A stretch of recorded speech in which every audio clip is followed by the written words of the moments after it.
Imagine growing up knowing your grandfather is the King of England, knowing your great-grandmother was one of the most photographed women in human history, knowing that somewhere across an ocean there is a palace with your family's name on it, and knowing that you have never been inside it. That is the life of Archie Harrison and Lilibet Diana Mountbatten Windsor, 6 years old and 3 years old. Too young to understand the war being fought around their names. Too young to know that the decisions being made right now, in courtrooms, in palace corridors, in boardrooms in California, will define who they are allowed to be for the rest of their lives. Tonight, we are telling their story. Not Harry's story, not Meghan's story. The story of two children caught between a crown and a coastline. Between a family that claims to love them and a system that has never fully made room for them. This is the most important royal story nobody is telling. And by the end of tonight, you will understand why it matters more than any headline you have read this year. Welcome to Royal Report Daily, your #1 destination for real royal news, verified investigations, and the stories the palace doesn't want you to find. I'm your host. And if you are new here, subscribe right now and hit that notification bell, because what we cover on this channel you will not find anywhere else.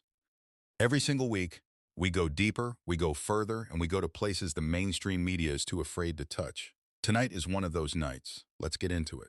Let's start with the basics, because sometimes in the noise of royal drama, we forget that at the center of all of this are two real children living real lives. Archie Harrison Mountbatten Windsor was born on May 6, 2019, at the Portland Hospital in London. He was the first mixed-race child born into the immediate British royal family in modern history. His arrival was celebrated around the world. Photographs of Harry and Meghan introducing him on the steps of Windsor Castle were seen by hundreds of millions of people. He was the 7th grandchild of Queen Elizabeth II. He was adored. Lilibet Diana Mountbatten Windsor was born on June 4, 2021, in Santa Barbara, California. She carries two of the most significant names in royal history. Lilibet, the private nickname that Queen Elizabeth used her entire life, given to her as a child, and used by those closest to her until the very end. And Diana, the name of the mother Harry lost at 12 years old, the woman whose absence has shaped every decision he has made since. Both children are American citizens, born to an American mother. Both children are also British citizens, born to a British father who is the son of the King of England. They exist in two countries, two legal systems, two cultures simultaneously. And that duality, that beautiful, complicated, impossible duality, is the story of their entire lives. If you want to understand the full truth of what these children face, subscribe to Royal Report Daily right now. Because what comes next is the part that will genuinely shock you. Here is a fact that most people do not know. Under British royal law, specifically the letters patent issued by King George V in 1917, and updated over the decades since, the grandchildren of the reigning monarch are entitled to the titles of Prince and Princess. When King Charles III was crowned in May 2023, Archie and Lilibet became his grandchildren in the reigning line, which means, under the law as written, they became entitled to be called Prince Archie and Princess Lilibet. Harry and Meghan confirmed this in their Netflix documentary in December 2022. They stated clearly that their children now qualified for titles under the updated succession rules. And yet, in everyday life, in public statements, in the way the palace communicates, those titles have never been warmly, formally, institutionally embraced the way the titles of William's children were. Prince George, Princess Charlotte, Prince Louis. Their titles were announced, celebrated, confirmed immediately. For Archie and Lilibet, the process has been slower, quieter, more complicated. And that difference, that gap between what the law says and what the institution does, tells you everything about where Harry's children stand inside the royal family. They are entitled on paper, but paper and belonging are two very different things. And for two children growing up in California, the distance between those two things is the distance between who they are and who they could have been. King Charles III is Archie and Lilibet's grandfather. He has met Lilibet only a handful of times. She was born in America. She grew up in California. The visits have been rare, carefully managed, and always complicated by the tension between her parents and the palace. In February 2024, Charles was diagnosed with cancer. The world held its breath. Harry flew to London immediately, alone, without Meghan, and spent approximately 45 minutes with his father. 45 minutes. Then he flew back to California. Archie and Lilibet did not come. Now, there are completely understandable reasons for that. They are very young. The situation was sensitive. The media pressure around any Sussex appearance in the UK is immense. But the image that remains is this: a grandfather fighting cancer, two grandchildren across an ocean, a visit measured in minutes. Charles has spoken publicly about wanting to repair his relationship with Harry. In interviews and through palace sources reported by the BBC and The Times, he has expressed genuine sadness about the distance. He is a man who, by all accounts, loves his grandchildren. But love and proximity are not the same thing. And Archie and Lilibet are growing up without the kind of easy, casual, drop-in relationship with their grandfather that most children take for granted. They will not remember impromptu Sunday lunches at Sandringham. They will not have memories of riding horses at Balmoral or running through the gardens at Windsor. Their grandfather is the King of England, and he is also, in the most practical sense, largely absent from their daily lives. Like this video right now if this story is hitting different. And subscribe to Royal Report Daily, because what comes next is about the cousins Archie and Lilibet have never really had the chance to know. Prince George is 11 years old. Princess Charlotte is 9. Prince Louis is 6, the same age as Archie. They are cousins, they share grandparents, they share great-grandparents, they share a last name. And by most accounts, they have barely spent any time together. When Harry and Meghan left the UK in 2020, the children were very young. Archie was not yet 1. The family split happened before these cousins had any real chance to build a relationship. Since then, the occasions when all 5 children have been in the same place at the same time can be counted on one hand. The Queen's Platinum Jubilee in 2022. The Queen's funeral in September 2022, where photographs of George, Charlotte, Archie, and the family together became some of the most discussed images of that entire period. And that is largely it. George is being raised to be king one day. He is being prepared quietly and deliberately for the weight of the crown. He attends school in Windsor. He lives inside the institution. Archie is being raised in Montecito, California, attending a local school, living what Harry and Meghan have described as a normal, free, private life. These 2 boys are the same generation. They are family, and they are growing up in completely different worlds, shaped by completely different values, surrounded by completely different people. What happens when they are adults? What is the relationship between a future King of England and his cousin who grew up in California? Nobody knows, but the foundation, or the lack of it, is being laid right now in these childhood years when relationships are formed and identities are shaped. On May 6, 2023, Archie's 4th birthday, King Charles III was crowned at Westminster Abbey. It was one of the most watched moments of the decade. The entire royal family gathered. William and Kate were there. George, Charlotte, and Louis were there.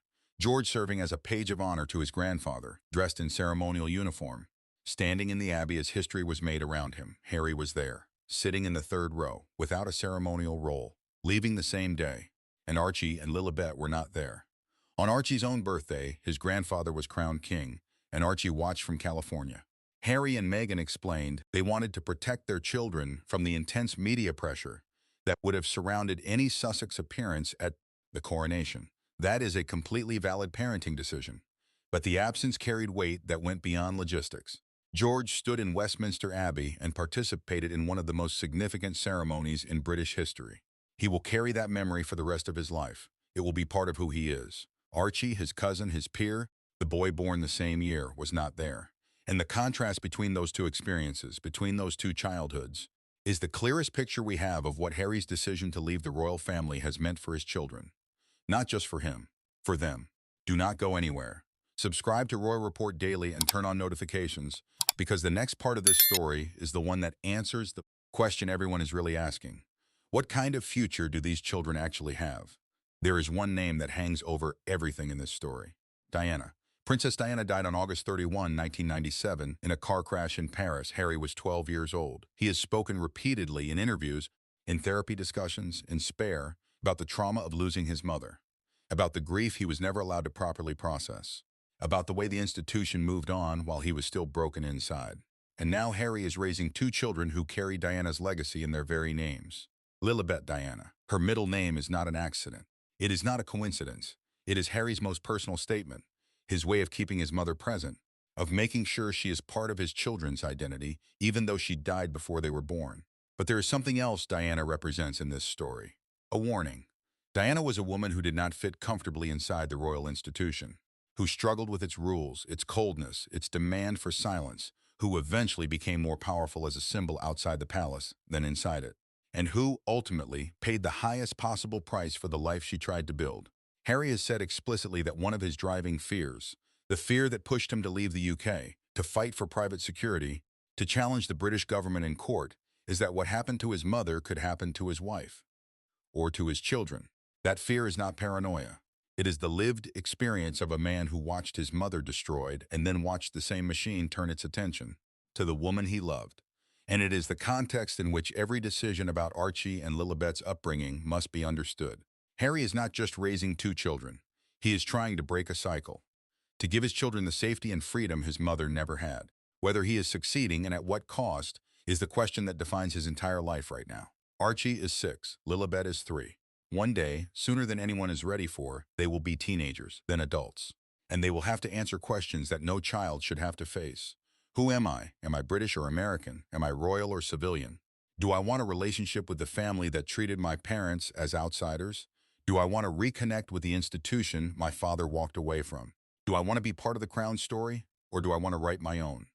These are not small questions. They are identity questions, the kind that take years to work through. And unlike most children, Archie and Lilibet will have to work through them in public. Because no matter how private a life Harry and Meghan build in California, the moment these children turn 18, the world will want to know. Will Archie claim his title? Will Lilibet? Will they visit the UK? Will they meet the king, their grandfather, before it is too late? Will they stand beside their cousin George one day, or will the distance between them become permanent? Nobody has those answers yet. Not Harry, not Meghan, not the palace. Because children grow into their own people. They form their own opinions. They ask their own questions. And whatever story their parents have told them about why they left, about what the royal family did, about what the palace represents, one day Archie and Lilibet will decide for themselves whether they believe it. Here is what we know for certain. Archie and Lilibet are loved by their parents fiercely and completely. They are growing up in a beautiful home, in a warm climate, with every material comfort a child could want. By the measures that matter most in childhood, safety, love, stability, they are doing well. But there is something else children need alongside safety and love. They need identity. They need to know where they come from. They need to understand the full story of who they are. And that story, for Archie and Lilibet, is complicated in ways that most children never have to face. They come from a family that ruled an empire. They come from a woman who changed what it meant to be a princess.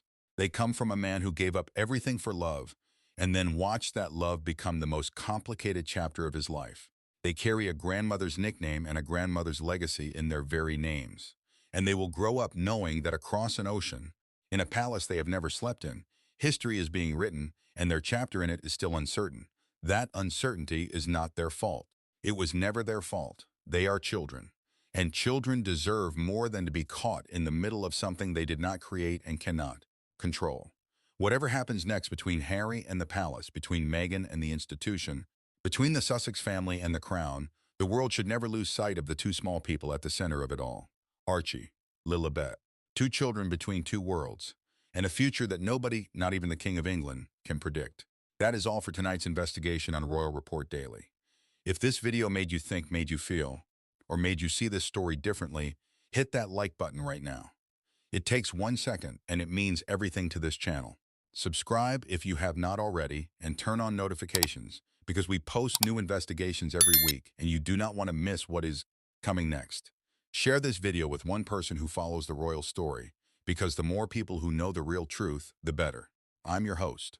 This has been Royal Report Daily. Stay informed, stay royal, and I will see you in the next one. Two children, one impossible question.